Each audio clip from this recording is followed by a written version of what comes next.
മഹാനായ ഇമാം ഗസാലി റളിയല്ലാഹു അൻഹു പറയുന്നു, അള്ളാഹുവിനെ വിട്ട് തിരിച്ചു കളയുന്നത് അള്ളാഹു ഒരിടത്ത് 7 എണ്ണമാണ് പറഞ്ഞത്. നമ്മൾ ഓതി വെച്ച ആദ്യ ആയത്ത് ദുയ്യിന ലിന്നാസി ഹുബ്ബു ശഹവാതി മിനൻ നിസാ വൽ ബനീൻ വൽ ഖനാതീരിൽ മുഖന്തറതി മിനൽ ദഹബി വൽ ഫിദ്ദ വൽ ഖൈലിൽ മുസവ്വമ വൽ അൻആം വൽ ഹർസ്.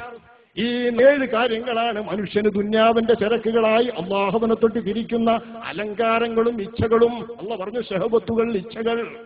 ശേഷം അല്ലാഹു ഇതിനെ 5 ചുരുക്കി. യഅലമൂ അന്നമൽ ഹയാത്തുദ് ദുനിയ ലഅബുൻ വലഹുൻ വസീനത്തുൻ വതഫാഖുറുൻ ബൈനകും വതകാസുറുൻ ഫിൽ അംവാലി വൽ ഔലാദ്. 5 കാര്യങ്ങളിലേക്ക് അല്ലാഹു അതിനെ പിന്നെ ചുരുക്കി. എന്താ 5 കാര്യം? നിസാ, ബനീന, ഇതൊക്കെ ദുന്യാവിന്റെ വിഭവങ്ങളാണ്. ആ വിഭവങ്ങളുമായി ബന്ധപ്പെട്ട് മനുഷ്യനുണ്ടാകുന്ന ആഖിറത്തെ തൊട്ട് തിരിക്കുന്ന, അല്ലാഹനെ തൊട്ട് തിരിക്കുന്ന 5 തടസ്സങ്ങൾ. ലഅബ്, ഒന്ന് കളി, കുട്ടിക്കാലത്തുണ്ടാകുന്ന കളി, എന്തിനെന്നറിയാതെ നടത്തുന്ന കളി.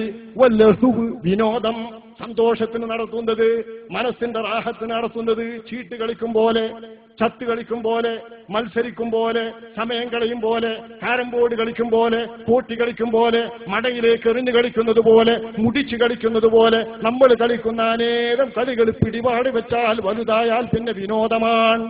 രസിക്കാൻ, ഉന്മേഷത്തിന്, ഹരത്തിന്, നേരം പോക്കിന് എന്നൊക്കെ നമ്മൾ പറയൂലേ, ആ നേരം പോക്കിന് നടത്തുന്ന വിനോദങ്ങൾ.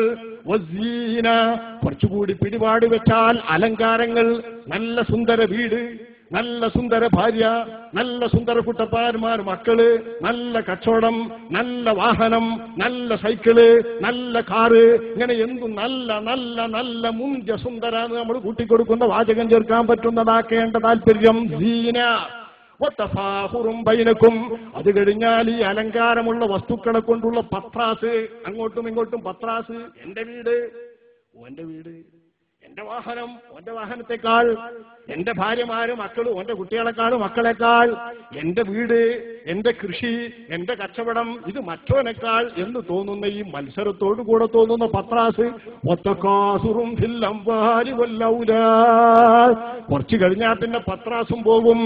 കിട്ടണം കിട്ടണം, കൂട്ടണം കൂട്ടണം, എത്ര കൂട്ടണം, എത്ര വേണം, എത്ര എസ്റ്റേറ്റ് വേണം, എത്ര കാറ് വേണം, എത്ര വീട് വേണം, അതിന്റെ എണ്ണം വർദ്ധിപ്പിക്കുക. സമ്പത്ത്, മക്കളും കുട്ടികളും എണ്ണം വർദ്ധിപ്പിക്കുക, കുടുംബത്തെ ഇങ്ങനെ വർദ്ധിപ്പിക്കുന്നതിലായി 5 കാര്യം അല്ലാഹു എണ്ണി. ഇമാം ഗസാലി വിവരിക്കുന്നു, ആ 5 കാര്യത്തെ പിന്നെ അല്ലാഹു ചെറുപ്പക്കാരെ അപേക്ഷിച്ച് ചിന്തിക്കുമ്പോൾ 2 ഇഅ്ലമൂ അന്നമൽ ഹയാത്തുദ് ദുനിയ ലഅബുൻ വലഹുവ്. വെറും കളിയും വിനോദവും, കളിയും വിനോദവും, കളിയും വിനോദവും. എല്ലാത്തിനും കളി. ചെറുക്കെടുക്കാൻ പോകുന്നതും കളി, ഏതെങ്കിലും സാധനം തുൽഷാപ്പ് പോകുന്നതും കളി. രണ്ടിലൊക്കത്തിനും വിനോദല്ലേ. പൂപ്പൺ കിട്ടും. ഹറാമാന്നല്ല പറയുന്നതിന്റെ അർത്ഥം, അങ്ങനെ ചിന്തിക്കണ്ട. ഹറാമാ ഹലാലോ എന്ന് പിടിയില്ലാത്തവർ പണ്ഡിതന്മാരോട് ചോദിച്ചു പഠിക്കണം. ഞാൻ പണ്ഡിതന്മാർ പറയേണ്ട മസാല പറയുകയല്ല, അത് നമ്മൾ ചോദിച്ചു പഠിക്കേണ്ടതാണ്. പക്ഷേ വിനോദത്തോടുകൂടെ നമ്മൾ കാര്യം പഠിക്കൂ. റമദാനിന്റെ ലേഖനം വേണോ? വിനോദം. റമദാനിന്റെ കാര്യങ്ങൾ പഠിപ്പിക്കണോ? വിനോദം. ഐഷ ടെക്സ്റ്റൈൽസിന്റെ വക, മറ്റേ ടെക്സ്റ്റൈൽസിന്റെ വക, ഇപ്പോഴത്തെ ടെക്സ്റ്റൈൽസിന്റെ വക ഒരു വിനോദം കൂട്ടിച്ചേർക്കാതെ നമുക്കൊരിടപാടില്ല. അദ്വിധത്തിലുള്ള കളിയും വിനോദം, കളിയും വിനോദം, കളിയും വിനോദവും. ഇതേ ശുഗലാണ് ദുന്യാവ്. 2 ഒതുക്കി. പിന്നെ ഇതിനെ അല്ലാഹു തആല ഒന്നാക്കി മാറ്റി. ആ ഒന്നാണ് ഹവാ. ഹവാ, താല്പര്യം, സ്വന്തം ഇച്ഛ, സ്വന്തം താല്പര്യം. കളിയോട് താല്പര്യമുള്ളവന് സ്വന്തം താല്പര്യം എന്ന് പറഞ്ഞാൽ മതിയല്ലോ. വിനോദ തൽപരന് ഹവ എന്ന് പറഞ്ഞാൽ മതിയല്ലോ. പെണ്ണുങ്ങളോട് താല്പര്യമുള്ളവന് ഹവ എന്ന് പറഞ്ഞാൽ മതിയല്ലോ. സമ്പത്തിനോട് താല്പര്യമുള്ളവന് ഹവ എന്ന് പറഞ്ഞാൽ മതിയല്ലോ. വാച്ചുകൾ മാറ്റുന്നതിലാ ചിലരുടെ താല്പര്യം, ഹവ എന്ന് പറഞ്ഞാൽ മതിയല്ലോ. കാറ് മാറ്റുന്നതിലാ പലരുടെ താല്പര്യം, അതിന് ഹവ എന്ന് പറഞ്ഞാൽ മതിയല്ലോ. കച്ചവടങ്ങൾ മാറ്റിമറിക്കുന്നതിലാ ചിലരുടെ താല്പര്യം, ഹവ എന്ന് പറഞ്ഞാൽ മതി. ഏതു താല്പര്യങ്ങളെയും പൊക്കുന്ന ഒരൊറ്റ വാക്കാണ് ഹവ. അപ്പൊ ദുന്യാവിന്റെ അകത്ത് അല്ലാഹു പറഞ്ഞിട്ട് ഇരിക്കുന്ന ദുന്യാവിന്റെ എന്ത് സൗഭാഗ്യങ്ങളെയും അംശങ്ങളെയും മനുഷ്യന് സമാഹരിക്കാൻ പറ്റുന്ന താല്പര്യം എന്ന വാക്ക് എല്ലാം ഒതുക്കുന്ന വാക്കാണ്. ആ താല്പര്യത്തെ തൊട്ട് തന്നെ അവൻ സ്വന്തം നഫ്സിനെ കടിഞ്ഞാണിട്ട് നിയന്ത്രിക്കണം. ആരുടെ താല്പര്യത്തിലേക്ക്? അല്ലാഹുവിന്റെയും റസൂലിന്റെയും താല്പര്യത്തിലേക്ക്. അല്ലാഹുവിന്റെയും റസൂലിന്റെയും താല്പര്യത്തിലേക്ക് തന്റെ താല്പര്യത്തെ ഒഴിവാക്കണം.